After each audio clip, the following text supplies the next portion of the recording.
Well, projections are that the good old USA and our beloved Southland will have a white minority by the year 2040, or even earlier, depending on immigration policy and minority birth rates.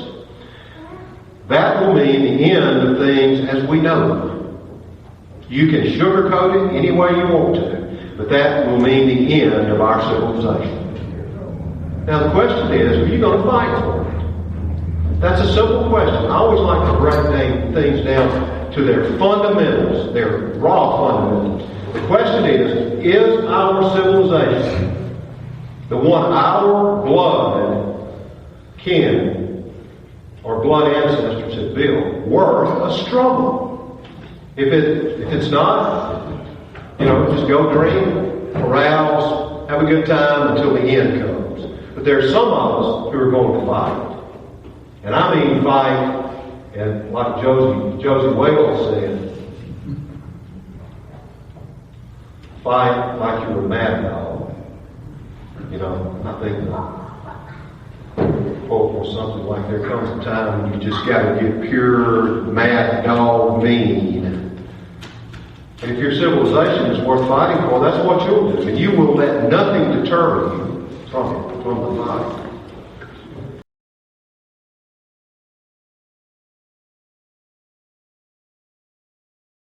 Probably never been done before by a Southern nationalist, and that is to begin a talk with the words Heidi Byrick. So, Heidi Byrick, a close friend of ours at the Southern Poverty Law Center, just down the road here in Montgomery, wrote recently that this is not your grandfather's League of the South. And that is certainly true. She wrote that previously the League was known, as a quote from her, with filling its ranks with PhDs into white Southern history. Nothing wrong with that, but we're no longer sitting around and just talking about the 1860s. Right? That's good fun, but that's not exactly what we're doing.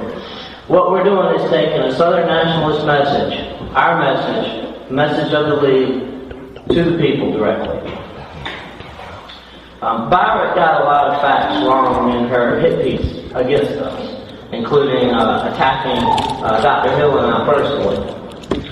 But she was right in one respect. And I should say this too, it's very strange that the Southern Poverty Law Center continuously in their articles gets facts wrong when they have $250 million sitting in the bank. More than enough resources for all the research and professional journalism that you could ever want. And yet they never provide it. Never do.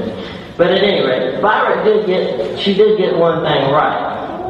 We're not just talking about the old days anymore. We're building a popular movement for our people. And in fact, that's what our slogans on our signs, on our banners now say, for the Southern people. That's our message in just a couple words, the whole message. It is a good one. We're building a popular movement for our people, and we're breaking all sorts of taboos. And this is one thing that Brad wrote about on Occidental Descent recently. Right-wingers like us, we're not actually supposed to take to the streets.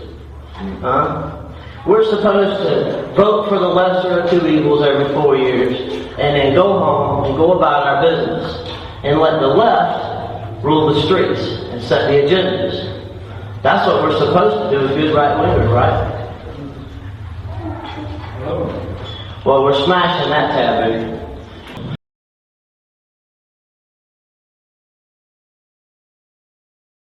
I'm going to start off just a tad slow.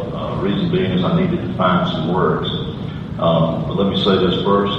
If we're going to communicate, if we're going to have a debate, we need to have the same understanding of the words we're using. Otherwise, we can't communicate or we can't debate accurately. So, I'll give you an example. The word racist. Okay? You could fill a dictionary with the definition of that word because it's based on the feelings of the person using it. Okay, so you can't communicate with somebody when you have a different definition of the words. Another word would be gay. That would be another word that is, I had a friend for years who was also my business partner. His name was Ben Gay. He would always say, look, I've been gay all my life.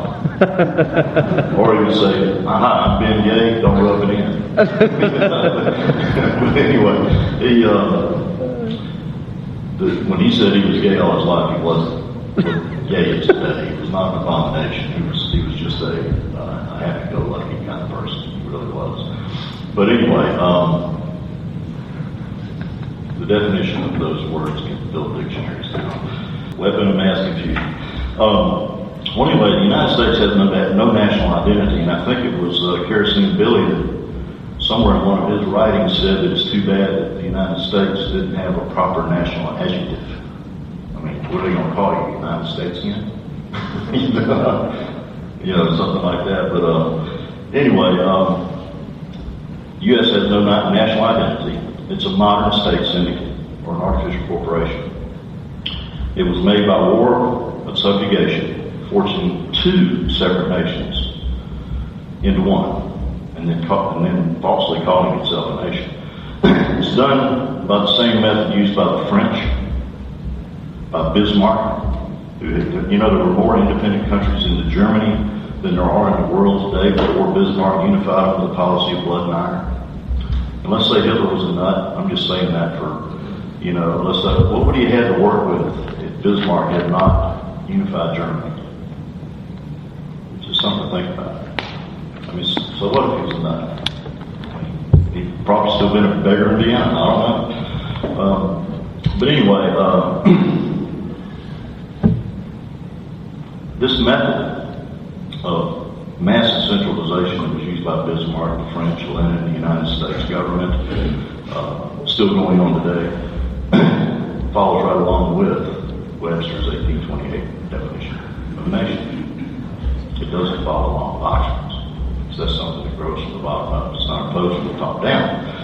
Well, then what is American nationalism? It's a fable. It's a strictly fictitious narrative. It doesn't exist. It's just something somebody made up. Being an American is a geographical term.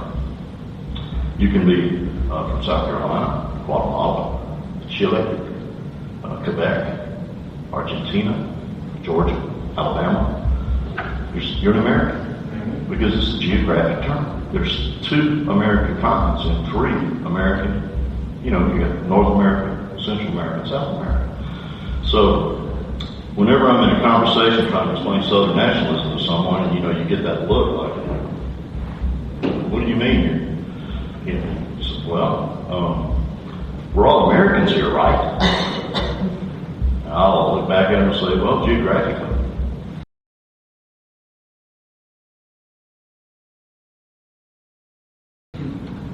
What's the purpose of this organization? The purpose of this organization, the long-range goal of the Southern Nationalist Movement, is to create an independent Southern nation-state. The League is the home for people who are already converted to the Southern Nationalist cause, who are not content just to be passive consumers of information, but who have made the decision to pool their resources with others and become active participants in our struggle. And everybody reaches their moment, their breaking point. And that's one of the things we're trying to accomplish with our demonstrations. And number 3, defining our image. The League sees itself as an advocacy group for the survival, well-being, and independence of the Southern people. For about 15 years, though, the League was known mostly for avoiding racial controversy and telling the truth about history, as Michael says, than political activism. The outside perception of the League was as a neo-Confederate group, just a bunch of Johnny rebels who were stuck in the past and who were primarily concerned about the Confederacy, not something that's relevant to everybody's everyday life.